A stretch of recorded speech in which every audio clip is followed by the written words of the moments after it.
बोला पुंडलिका वरदे हरी विठ्ठल श्री ज्ञानदेव तुका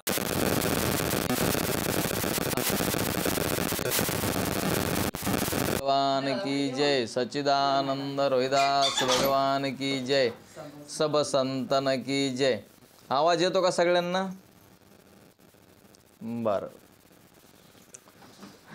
आत्मरूप गणेशू केली स्मरण, होय सकळ विद्यांचे अधिकरण, तेची वंदू चरण श्री सद्गुरूचे ते नमस्कारणे। आता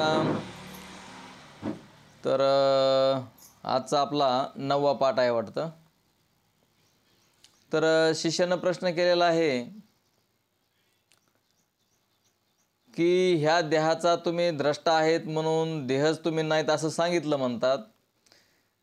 शिष्य प्रश्न करतोय गुरुला की देहाचा द्रष्टा आहे म्हणून तुम्ही सांगितलं, पण देह पंचमहाभूत असल्यामुळे तुमचाही नाही असंही सांगितलं।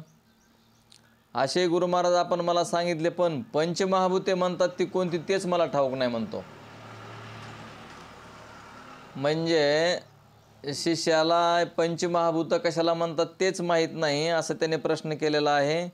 आणि जे कोणचे आहेत ते मला तुम्ही सांगा असा प्रश्न आहे। तर गुरु म्हणतात आकाश, वायू, तेज, आप आणि पृथ्वी ही पंचमहाभूते आहेत। आता ही पंचमहाभूत ध्यानात ठेवा, कारण पंचमहाभूतापासून हे सर्व बनलेलं आहे। पण आता आपल्याला पंचमहाभूत म्हणलं की माहीत नसतं। समजा आता सरासरी तुम्हाला माहीत झालं आहे, परंतु हे आकाश म्हणजे दिसतंय ते रिकामी अवकाशालाच आकाश म्हणतात। वायू म्हणजे वारं तर आपल्या सगळ्याला माहितीच आहे। तेज म्हणजे उष्णता हेही माहिती आहे। आप म्हणजे पाणी, आप शब्द काय आहे? पाणी। आणि पृथ्वी, असे हे 5 पंचमहाभूत आहेत। आणि 5 पंचमहाभूत तर शिष्य का म्हणतो की आपण सांगितलेल्या पंचभूतांचे भाग माझ्या शरीरात मला स्पष्टपणे दिसत नाहीत। तुम्ही तर म्हणता की हे शरीर पंचमहाभूताचं आहे म्हणून, मग मला तर काही या शरीरामध्ये पंचमहाभूत काही मला दिसत नाहीत, स्पष्टपणे जाणवत नाहीत म्हणतो। असा प्रश्न त्यांनी केलेला आहे। आणि म्हणून मग आता हे पंचमहाभूत माझ्या शरीरात दिसत नसल्यामुळं हा देह पंचमहाभूताचा आहे कशावरून म्हणायचं म्हणतो? कशावरून म्हणावा की हा देह पंचमहाभूताचा आहे? असा प्रश्न केलेला आहे। तर गुरु म्हणतात अरे बाबा, विचार करून जर शोधून पाहशील तर ते तुला समजेल म्हणले। तुमच्या शरीरामध्ये जितका कठीण भाग आहे तितका पृथ्वीचा आहे। आता कठीण भाग म्हणलं की हाडं वगैरे आहे की नाही, म्हणजे हाडाचा जो भाग असतो तो पृथ्वीचा भाग आहे। तर म्हणले द्रवीभूत म्हणजे रसरूप, म्हणजे जितकं रसरूप म्हणजे पाण्यासारखा जो भाग आहे, म्हणजे आता आपल्या शरीरामध्ये घाम येतो आपल्याला, म्हणजे जे द्रवरूप पदार्थ असतात ते पाण्यापासून बनलेले असतात, म्हणजे ते पाण्याचा भाग आहे। आपल्या शरीरामध्ये उष्णता असते, तर जेवढं उष्ण म्हणून म्हणजे शरीरामध्ये आपल्याला उष्णता होती की नाही, तर तो तेजाचा भाग आहे। आणि आपलं शरीर लवचिकपणे हात पाय शरीर हालतंय आपलं, तर ते चलनवलन जे कशामुळं होतं तर वायूमुळं होतं, म्हणून तो वायूचा भाग आहे। या सर्व क्रिया आणि पोकळी म्हणून जेवढे आहे तेवढा सर्व भाग आकाशाचा आहे। म्हणजे आपल्या हृदयामध्ये पोकळे असते, आपल्या कानामध्ये पोकळे असते, आपल्या मेंदूमध्ये पोकळे असते, असे म्हणजे वेगवेगळ्या ठिकाणी रिकामी जागा असते।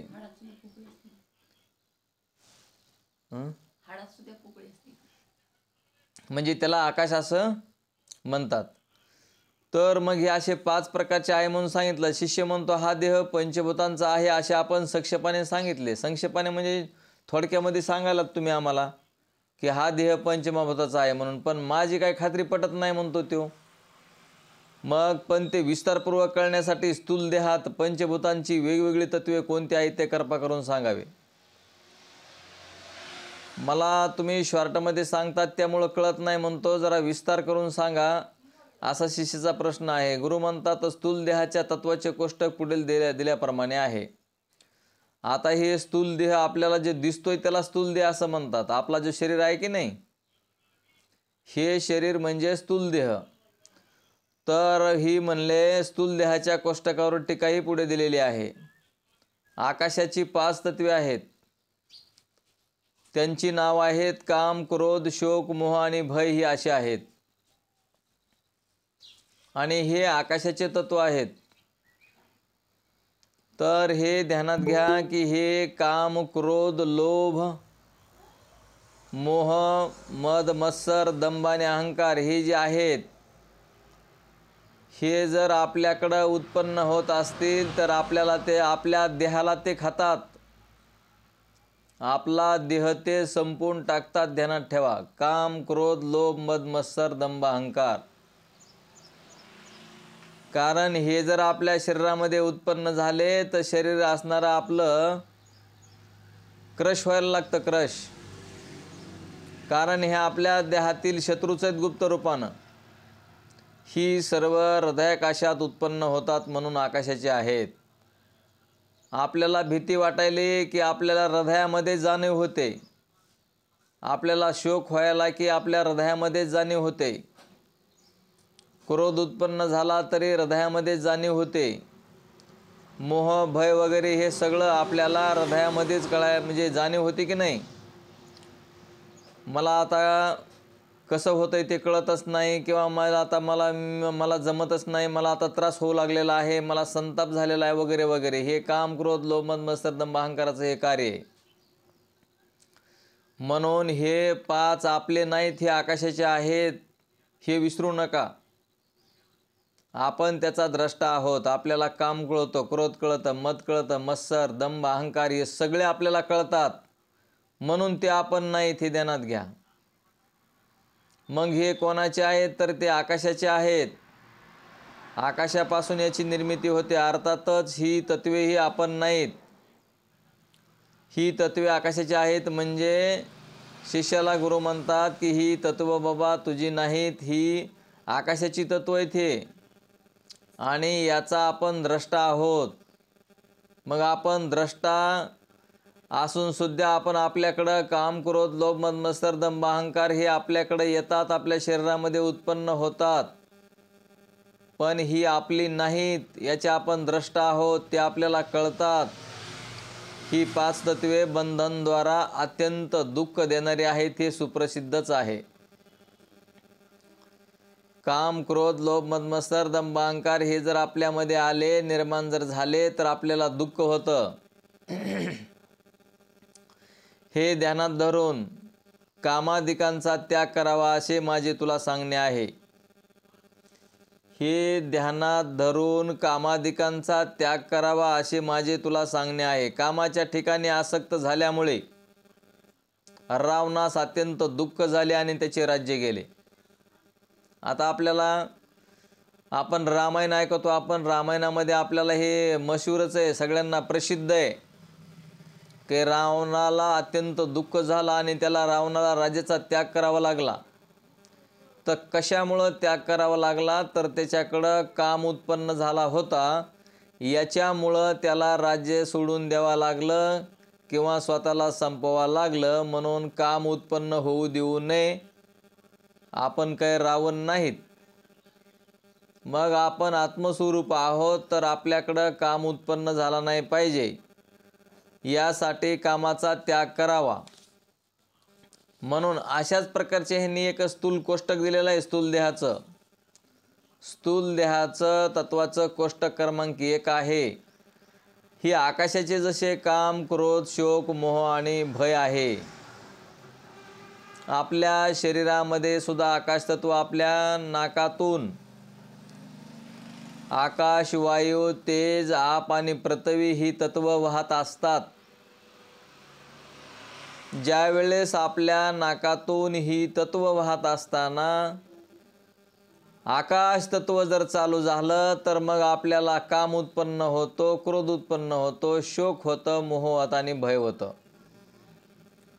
म्हणून ही आकाशाची तत्वे आहेत. ही तत्व आपली नाहीत, आपण याचे द्रष्टा आहोत.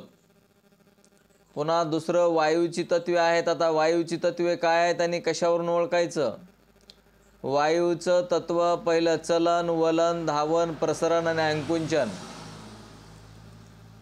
हे आपल्या शरीरामध्ये ज्या क्रिया होतात, जाण्या येण्याच्या किंवा जाणं येणं धावणं प्रसरण अंकुशन हे जे होतं आहे तर ते वायूमुळं होतं. हे वायूचं हे आपलं नाही हे ध्यानात घ्यायचं. म्हणून ही वायूची तत्वे आहेत आणि त्या वायूचे आपण द्रष्टा आहोत. तेजाची क्षुधा त्रषा आलस्य निद्रा आणि कांती हे तेजामुळं होतं. म्हणजे आपल्याला भूक तहान वगैरे लागते की नाही, तर हे क्षुधा त्रषा आळस येतो, निद्रा म्हणजे झोप येते, कांती म्हणजे तेजपणा, हे सगळं जे आहे ते हे तेजाची तत्वे आहेत. ही मग तेजाची तत्वे आपल्याला हे कळतात. याच्यावरून ही तत्व म्हणजे आपण नाहीत. मग या तत्वाचे आपण द्रष्टा आहोत, साक्षी आहोत, कळणारे वेगळे आहोत. मग आता इथं पुढं आपाची सांगितलेले आहेत. आपाची म्हणजे आपाची मामाची काकाची असं नाही. आपाची म्हणजे पाण्याची तत्वे. आप म्हणजे पाणी. नाहीतर मग पुन्हा प्रश्न करताना आपाची म्हणलात मग मामाची कोणची तत्वे आहेत, असं नाही. ते आप हे शब्द पाण्याला लिहिलेला आहे. तर आपाची तत्वे म्हणजे पाण्याची तत्व हे शुक्र शोणित लाला मूत्र आणि श्वेत. तर हे आपाची आहेत म्हणजे पाण्यापासून बनलेले आहेत. ही पाण्याची आहेत, ही आपल्याला कळतं, याचे आपण द्रष्टा आहोत. आणि पृथ्वीची आस्ती म्हणजे हाडं मांस त्वचा नाडी आणि रोम हे पृथ्वीची तत्वे आहेत. आता हे सर्व सुट्ट करून तुम्हाला हे स्थूल देहाच्या तत्वाचं कोष्टक सांगितलेलं आहे त्यांनी. हे सर्व जरी असलं तरी ह्याचे आपण द्रष्टा साक्षी आहोत.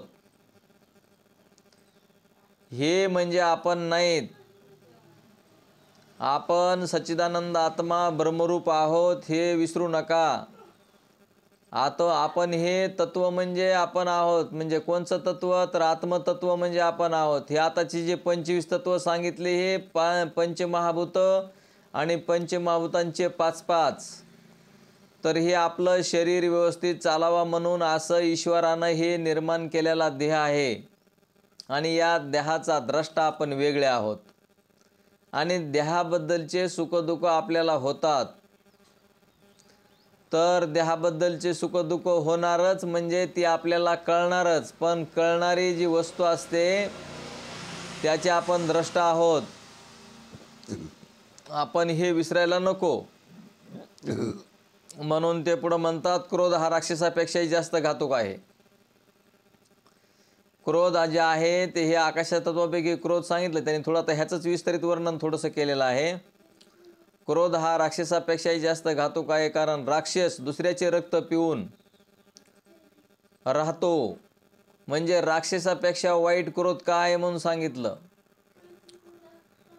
राक्षस जर असेल तर ते दुसऱ्याचं रक्त पिऊन जगतो.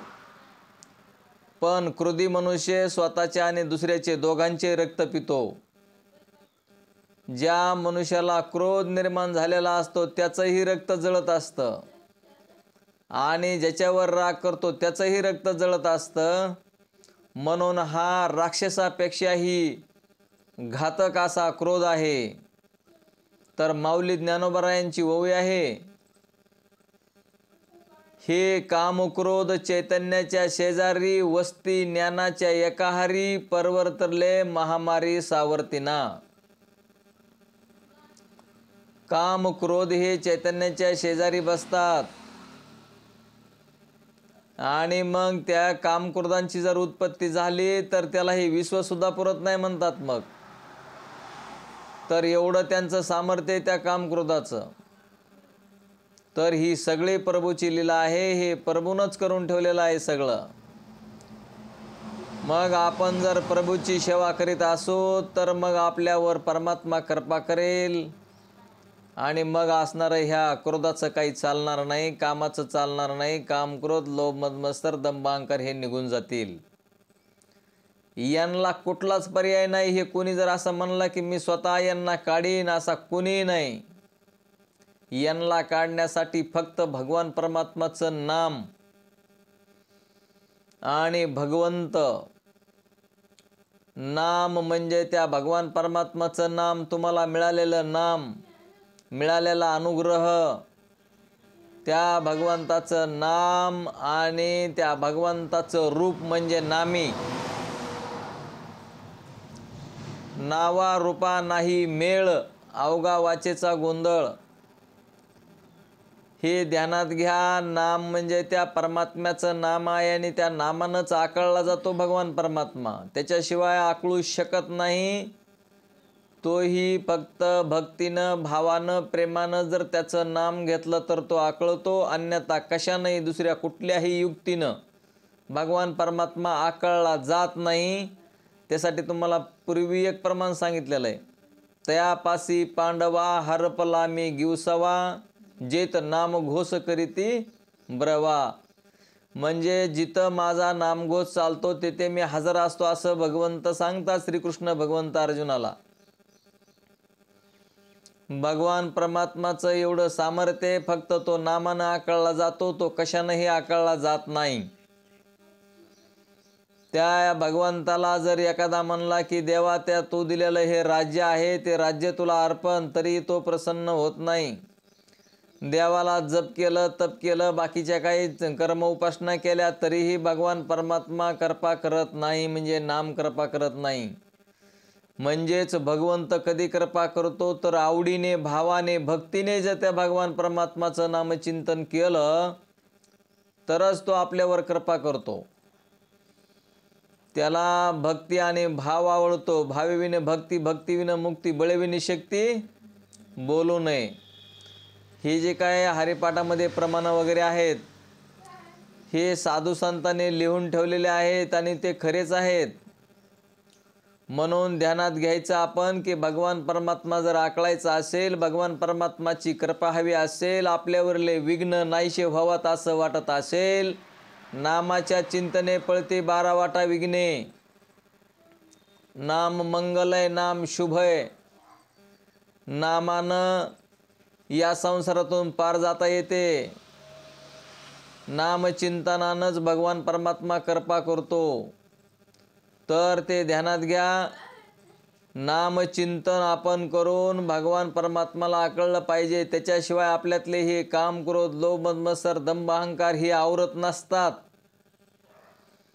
आणि त्यांना आवरण्यासाठी त्या भगवंताकडंच साकडं घालावं लागतं. देवा यांना आवर. आणि आपले खरे जे दुश्मन आहेत ते आपल्यामध्ये आहेत, ध्यानात ठेवा. काम, क्रोध, लोभ, मद, मत्सर, दंभ, अहंकार हे खरे आपल्यामधले शत्रू आहेत. हे आपल्यामधले शत्रू जर बाजूला गेले तरच आपल्याला शांती मायबापा हो. म्हणून भगवान परमात्माचं सतत नामचिंतन करणं अत्यंत गरजेचं आहे. म्हणून या क्रोधरूपी क्रोधी मनुष्य स्वतःच्या, दुसऱ्याचे, असे दोघांचे रक्त पितो. राक्षसांचा अनुभव रात्री झाली म्हणजे येतो, पण क्रोध तर रात्री आणि दिवसा बघावा तेव्हा थैथयाट घालत असतो. राक्षस म्हणले फक्त रात्रीच त्रास देऊ शकतात, तसं नाही क्रोधाचं. क्रोध हा रात्री आणि दिवसा कधीही आपल्याला उत्पन्न होऊ शकतो आणि कधीही आपल्याला त्रास देऊ शकतो. मग आपल्याकडे जर भगवान परमात्माचं नामचिंतन असेल तर मग तो क्रोध आपल्याकडे कसा थांबेल?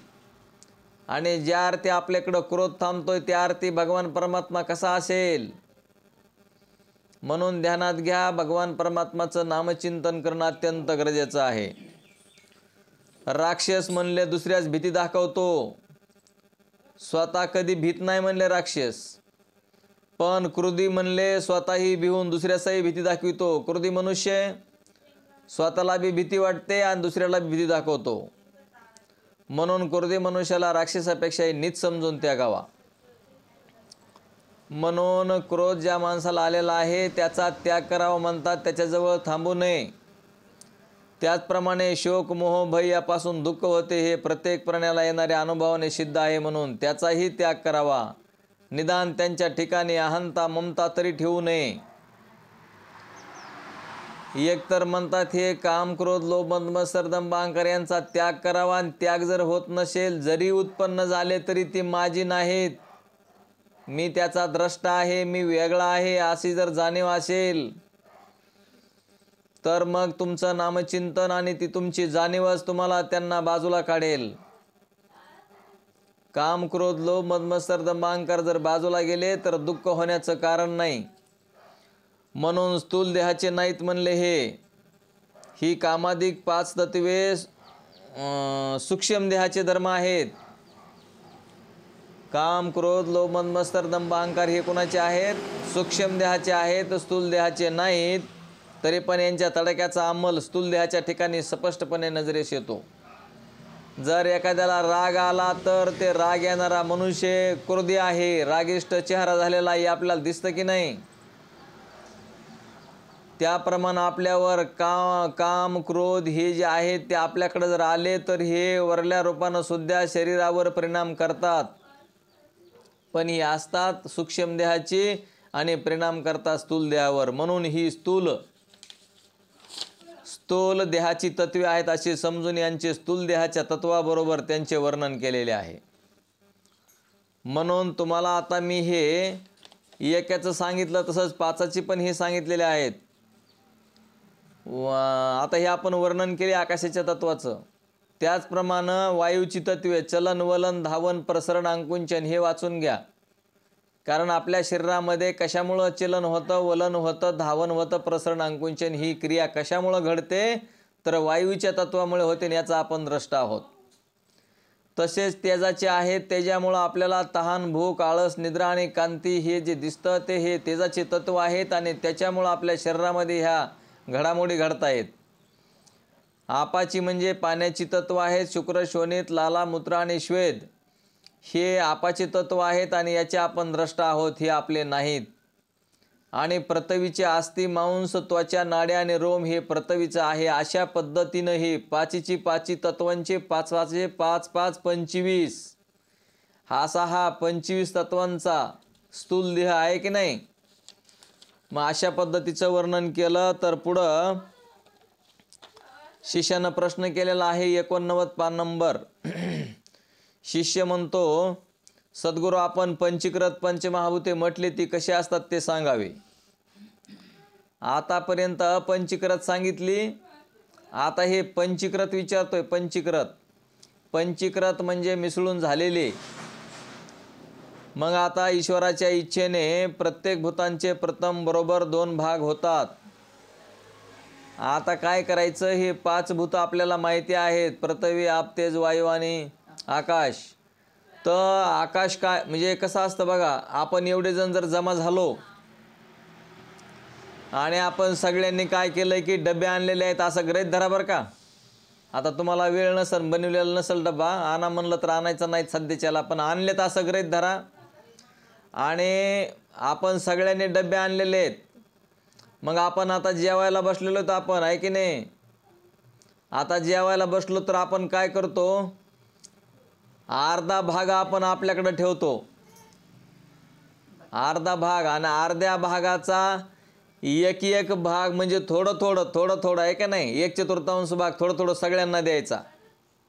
मात्र सगळी भाजी आपण देत नाहीत बरं का दुसऱ्यांना. डबा आपला सगळा देत नाहीत आपण. जेवायला बसल्यावर सगळा आपण डबा देत नाहीत दुसऱ्याला. अर्धा काढायचा ना अर्ध्यामधलं थोडं सगळ्याला द्यायचं. अशा पद्धतीनं प्रत्येकानं एकूण मकाला आपापली भाजी, आपापला डब्बा थोडा सगळ्याला देणं म्हणजे एक अष्टमांश. अर्धा आपल्याकडे ठेवायचा ना अर्ध्यामधले भाग सगळे करायचे आणि प्रत्येकाला द्यायचे. अशा पद्धतीने हे पंचमहाभूतांनी प्रत्येकाला आपापला अर्धा भाग आपल्याकडे ठेवून, पृथ्वी असेल, आकाश असेल, वायू असेल, ह्या प्रत्येकानं अर्धा भाग आपल्याकडे ठेवला आणि एकाच्या त्या अर्ध्या भागाचे पुन्हा थोडे प्रत्येकाला दिलं. तर अशा पद्धतीनं हे अपंचीकृत, अशा पद्धतीचं हे अपंचीकृत असणार आपलं शरीर आहे ते असं शरीर बनलेलं आहे. मग थोडं बघा, ईश्वराच्या इच्छेने प्रत्येक भूतांचे प्रथम बरोबर 2 भाग होतात.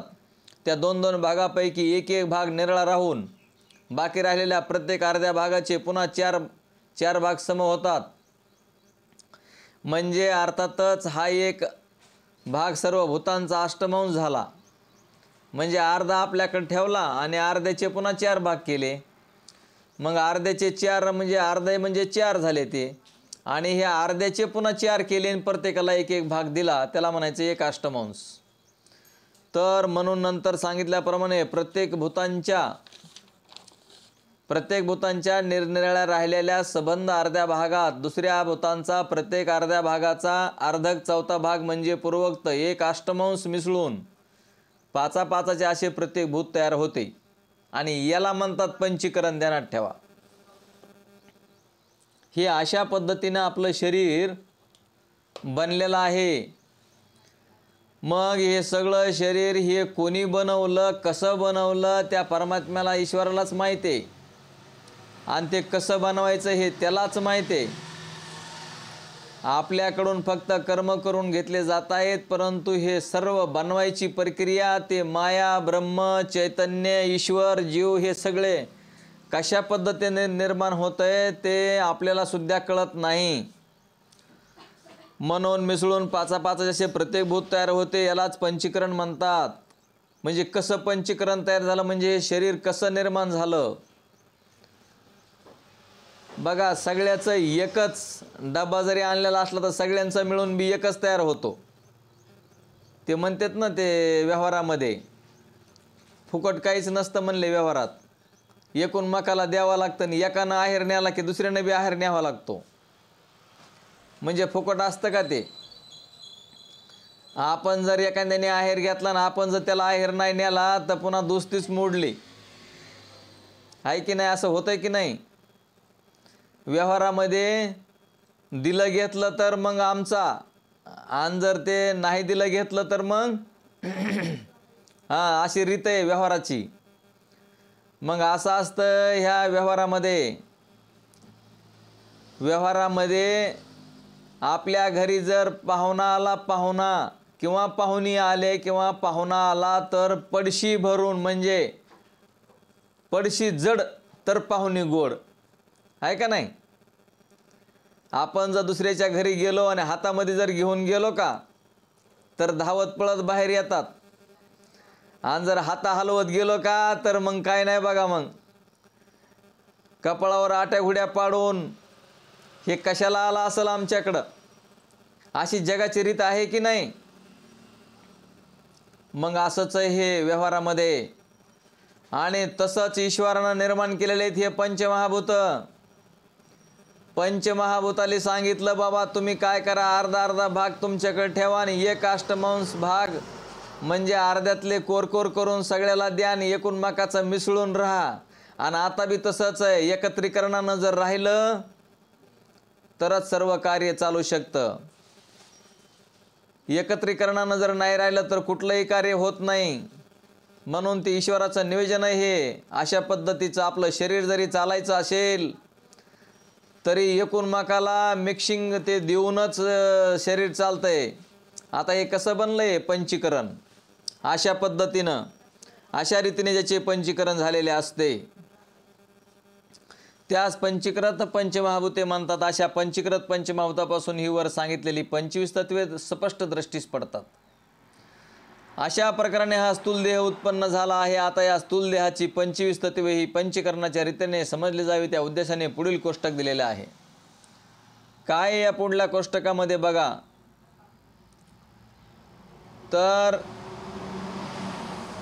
स्थूल देहाची पंचीकृत 25 तत्वे सांगितले, त्यांनी समजून घ्यायचे. कोष्टक क्रमांक 2 आहे. पंचमहाभूते पृथ्वीची, जलाची, तेजाची, वायूची आणि आकाशाची. मग पृथ्वीचा भाग कोणता कोणता आहे ते सांगायलेच बघा. आस्थी, मांस, नाडी, त्वचा आणि रोम. जलाची शोणित, शुक्र, मूत्र, श्वेद आणि लाला. तेजाची आलस्य, कांती, शुद्धा, त्रष्या आणि निद्रा. वायूची संकोचन, चलन, उत्क्रमण, धावन आणि प्रसरण. आणि आकाशाचं कटाकाश, उदाराकाश, हृदयाकाश, कंठाकाश आणि शिराकाश. या कोष्टकाचा अर्थ आहे पृथ्वीचा. आता मी जे तुम्हाला शॉर्टमध्ये सांगितलं तेच त्यांनी इथं पुढं सांगितलंय, पण मी तुम्हाला सोपं करून सांगण्याचा प्रयत्न केला, म्हणजे मला जसं जमतं तसं. आणि पुढं बी इथं तेच सांगितलं समजून त्यांनी. आस्ती हाड मुख्य भाग आहे, ते पृथ्वीप्रमाणे कठीण असते म्हणून त्याला पृथ्वीचा अर्धा भाग समजावे. हाडाचा भाग आहे हा पृथ्वीचा आहे. बाकी राहिलेल्या अर्ध्या भागाचे 4 भाग झाले ते असे. शोणित, आलस्य, संकोचन, कटाकासाने हे जलादी बाकीच्या भूतात मिसळले ते कसे ते सांगतो म्हणले. शोणित म्हणजे रक्त, याचा रंग तांबडा असतो म्हणून हे पृथ्वीचा भाग आहे. आता हे पृथ्वीचा कशामुळं भाग आहे, त्यानं कोणता भाग दिला म्हणून याला तांबडा रंग आला. पाण्याला तांबडा रंग नसतो. आणि तुम्ही तर म्हणतात की रक्त हे पाण्याचा भाग आहे, तर मग ह्याचा कशामुळं ह्याला तांबडा रंग आला, तर पृथ्वीचा भाग दिला म्हणून. पृथ्वीमध्ये पृथ्वीच असते, तांबडे काळे वगैरे काय असेल ते, तर त्याप्रमाणे मग हे रंग काय आहे, हे तांबडा रंग रक्ताला आला म्हणून रक्ताचा भाग म्हणजे पृथ्वीचा भाग आहे. हे जलात मिसळले यासाठी जलाच्या तत्वाबरोबर याचा उल्लेख करतात. आळस म्हणले पृथ्वीप्रमाणे आळसात जडता असते. आळस आला की आपल्याला जडपणा येतो का नाही. आपण जांभळ्या द्यायला सुरुवात करतो, जांभळ्या द्यायला आळस आल्यानंतर, मग त्यामुळे त्याचा तेजाचा तत्वाबरोबर उल्लेख करतात. संकोचन ही पृथ्वीप्रमाणे जडतेचा हेतू आहे, सबब पृथ्वीचा भाग आहे, पण हे वायूशी मिसळण्याची गणना वायूच्या तत्वाबरोबर होते. कटे आकाश हे पृथ्वीचा भाग जो मळ त्या साठविते म्हणून पृथ्वीचा भाग आहे, पण हे आकाशास मिळाले असल्यामुळे याला आकाशाचे तत्व म्हणतात. म्हणजे कसं मिक्सिंग झालं ते त्यांनी सांगितलं. जलाचा मुख्य अर्धा भाग वीर्य आहे. याचे कारण जल असे पांढरे असून वृक्षादिकास उत्पन्न करते, तसेच वीर्य ही पांढरे असून गर्भ उत्पन्न करते, म्हणून हे जलाचा भाग आहे असे समजावे. आता बाकी राहिलेल्या अर्ध्या भागाचे 4 भाग झाले ते असे: मांस, कांती, चलन, उदराकाश, पृथ्वी आदी करून बाकीच्या 4 भूतात कसे मिळाले ते सांगतो म्हणले. मांस द्रवीभूत आहे म्हणून पाण्याचा भाग आहे, पण पृथ्वीचे तत्वाबरोबर मिसळल्यामुळे याला पृथ्वीचे तत्व म्हणतात. म्हणजे हे काय सांगायले तर कसे एकूणमकामध्ये मिसळले, कोणत्या भागात कसे मिसळले हे तुम्ही वाचून घ्या, पुढं तुमच्या ध्यानात येऊन जाईल. हे प्रत्येकाचं वर्णन त्यांनी सांगितलं. तर हे पान नंबर 94 आहे. कसे मिसळलं ते सांगितलं त्यांनी. मी तुम्हाला शॉर्टमध्ये सांगितलंय तेच आहे. या रीतीने स्थूलदेहाच्या 25 तत्वांनी पंचीकरणाचे निरूपण केलेले आहे. म्हणजे कसे पंचमहाभूत या शरीरामध्ये मिसळतात आणि ते कसं शरीर बनतं ते गौण पक्षाने समजण्यासाठी केलेले आहे. परंतु खरे पाहिले तर पंचीकृत पंचमहाभूतांच्या 25 तत्वांचा स्थूलदेह झालेला आहे, म्हणून जे सांगितले तोच मुख्य पक्ष आहे. ती तत्वे पहिल्या कोष्टकात निरूपण केल्याप्रमाणे समजावी. पण आकाशाच्या तत्वसंबंधाने मात्र 2 पक्ष आहेत. त्यापैकी पहिल्यात कामक्रोध आदी 5 तत्वे सांगितलेले आहेत आणि दुसऱ्या पक्षामध्ये शिराकाश, कंठाकाश, हृदयाकाश आणि उदराकाश आणि कटाकाश हे 5 आकाशाचे भाग सांगितलेले आहेत. पण ह्या सर्वांचे निरूपण करण्यात मुख्य अभिप्राय म्हणून शिष्याला म्हणतात, तुला सांगावायचा तो इतकाच की ही सर्व तत्वे भौतिक पंचमहाभूतांचे कार्य असल्यामुळे जड असून परिणामी विकारी व असत्य आहेत आणि आपण स्वतः त्यांना जाणणारा द्रष्टा निर्विकार असंग असा आत्मा असून त्या तत्वांच्या समुदायाच्या रूपाने असणारा स्थूल देहच आपण नाही.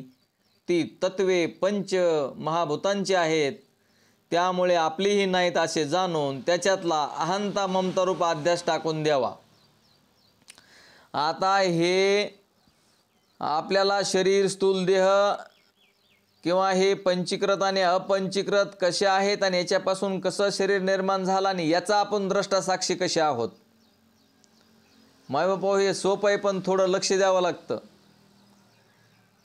सोपं आहे पण लक्ष द्यावं लागतं. आणि संस्कार आपल्याला देह मी आहे आणि देह माझा आहे याच्या संबंधीचे असतात. त्याच्यामुळं आपल्या इकडं हे संस्कार नसल्यामुळं आपल्याला कळत नाही किंवा याच्याकडं लक्ष जात नाही. पण मायबापा हो, हे तुम्हाला मी पुन्हा पुन्हा बार सांगतो, हे जर मुद्दे तुम्ही जर नाही ध्यानात घेतले तर मायबापा हो कदापि सुख मिळत नाही. आणि सुख आहे त्या परमात्म्याजवळ आणि परमात्मा आहे आपल्याजवळ आणि आपलं लक्ष आहे देहाकडं आणि विषयाकडं. मायबापा हो, या देहातच राहायचंय, पण या पंचमहाभूतांच्या शरीराकडं आणि या विषयाकडं लक्ष न देता आपल्याकडं म्हणजे आत्मस्वरूपाकडं लक्ष देऊन आपण आत्मस्वरूप आहोत या पंचीकरणाच्या द्वारे. मी तर म्हणतो जर पंचीकरण सुरुवातीपासून शेवटपर्यंत जर एखाद्या साधकानं जर हे चांगलं जर ध्यानात घेतलं तरी तुम्हाला मी 100% सांगतो की तुम्ही मुक्तच आहेत. मग तुम्हाला मुक्तच व्हायला अडचणच येणार नाही तुम्हाला. म्हणजे तुमच्या हे ध्यानात यायला अडचण येणार नाही. तुम्ही सच्चिदानंद आत्मा ब्रह्मरूप आहात हे तुम्हाला 100% कळेल. आपण आत्मस्वरूप कसं आहोत हे तुम्हाला 100% तुम्हाला जाणून घेता येईल आणि कळतंही तुम्हाला हे. म्हणून ध्यानात घ्या. अहंता ममता रूप अध्यास टाकून द्यावा. पण तत्वापैकी कोणते एखादे तू स्वतः आहेस की काय याचा विचार करून त्याचप्रमाणे त्यापैकी एखादा तो आपल्या असे मानण्याचे भाग पाडणे आहेत का, तुझा त्याचा काही संबंध आहे की काय याचा खरा विचार करून पाहशील तर त्यापैकी कोणतेही एखादे तत्व किंवा तशा अनेक तत्वांनी झालेला देह तू स्वतः नाहीस. व देह पंचमहाभूतांचा असल्यामुळे तुझाही नाही असे तुला खचित समजून येईल.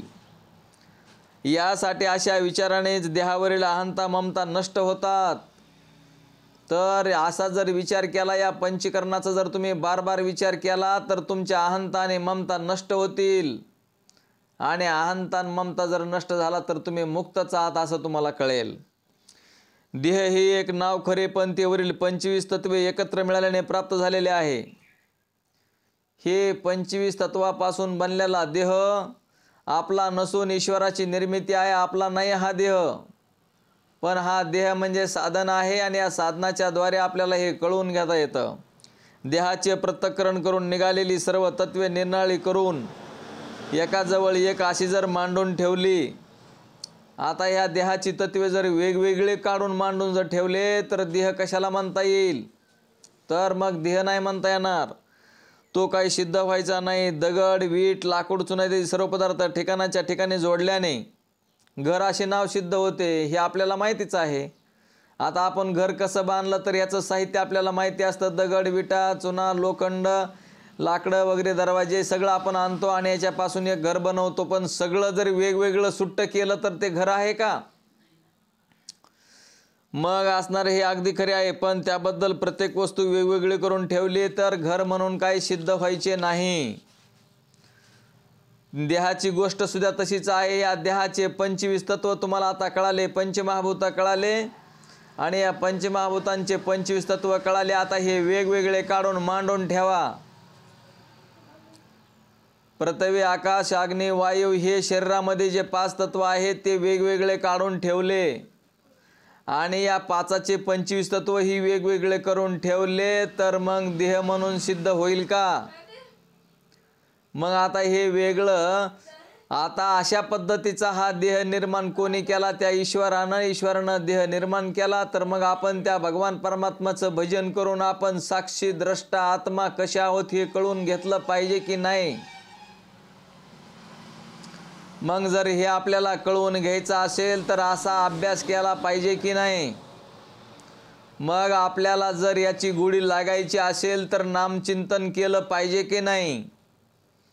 मग जर आपण नामचिंतन घेतलं आहे आणि ते नामचिंतन जर आपण एखादा पदार्थ आपल्याला खायचा पदार्थ एखादा दिला आणि तो जर आपण फ्रीजमध्ये ठेवला नेऊन 10 दिवस जरी ठेवला आणि 20 दिवस जरी ठेवला तरी किती जरी दिवस ठेवला तरी त्याचा उपयोग होईल का?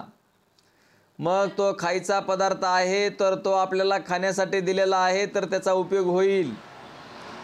मग तसं हे ईश्वरानं दिलेला देह आहे. त्या देहापासून आपल्याला आपण कोण आहोत, आपण साक्षी कसे आहोत, आपण द्रष्टा कसे आहोत, आपल्याला देवाने बोलायला तोंड दिलं, ऐकायला कानं दिले, नाकानं श्वास घ्या इंद्रिय दिले, सर्व कार्यभार करायला आपल्याला सगळं देह दिला, इंद्रिय दिले आणि म्हणून मनुष्याला अहंकार उत्पन्न होतो.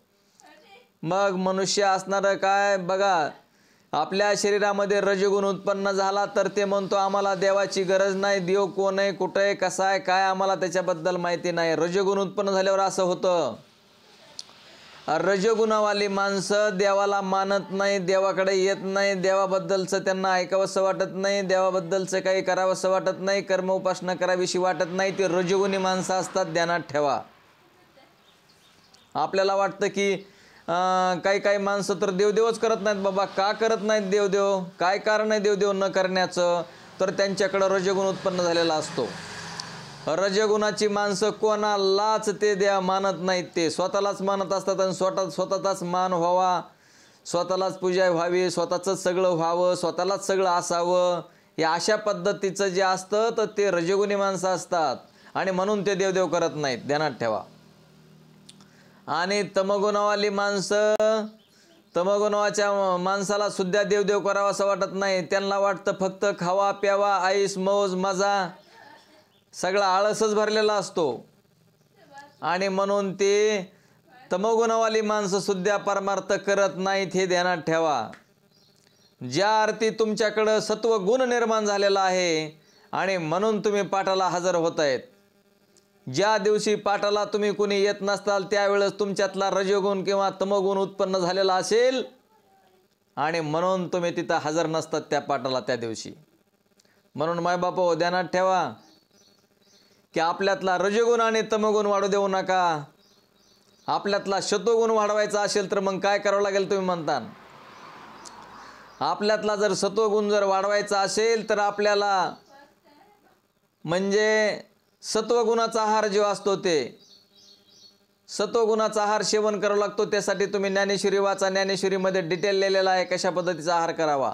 आणि सत्वगुणाचा आहार सेवन करावं लागतं आणि सत्वगुणाचा आहार सेवन करून नामचिंतन करावं लागतं. मग आपल्यामध्ये सत्वगुण निर्माण होतो आणि सत्वगुण निर्माण झालेला साधक तो ऐकायला तयार असतो किंवा ध्यानात ठेवत असतो किंवा तोच परमार्थ करत असतो. दुसरा कोणीही परमार्थ करू शकत नाही. मायबापा ध्यानात ठेवा. म्हणून तुमच्यातला सत्वगुण ज्यादा ते ज्यादा वाढत जावा, सत्वगुण निर्माण व्हावा. म्हणून आपण बार बार हे चिंतन करणं, शास्त्र बघणं, श्रवण मनन निध्यासन करणं वगैरे ज्या गोष्टी आहेत ते याच्यासाठीच आहेत मायबापा हो. म्हणून असणारं हे तर मग देहाची गोष्ट तशीच आहे. यासाठी खऱ्या रीतीने विचार करून पाहिला असता देह सत्य असे मुळीच सिद्ध होत नाही. जसं घर सिद्ध होणार नाही, घराच्या इटा लोखंड वाळू ह्या घराचं जर काढून ठेवलं बाजूला तर घर सिद्ध होत नाही, तसं हा देहसुद्धा देहाचे 25 म्हणजे 5 तत्व आणि 5चे 25 तत्व हे जर वेगवेगळे काढून ठेवले तर मग असणारा हा देहसुद्धा सिद्ध होत नाही, ती कल्पना मात्रच आहे. यांच्या संबंधाने तुम्हाला एक दृष्टांत सांगतो, यावरून गोष्टीचा अधिक चांगल्या रीतीने विचार करता येईल. बोला पुंडलिका वरदे हरी विठ्ठल श्री ज्ञानदेव तुकाराम श्री ज्ञानेश्वर माऊली महाराज की जय. श्री कृष्ण भगवान की जय. सच्चिदानंद रोहिदास भगवान की जय. सब संतन की जय.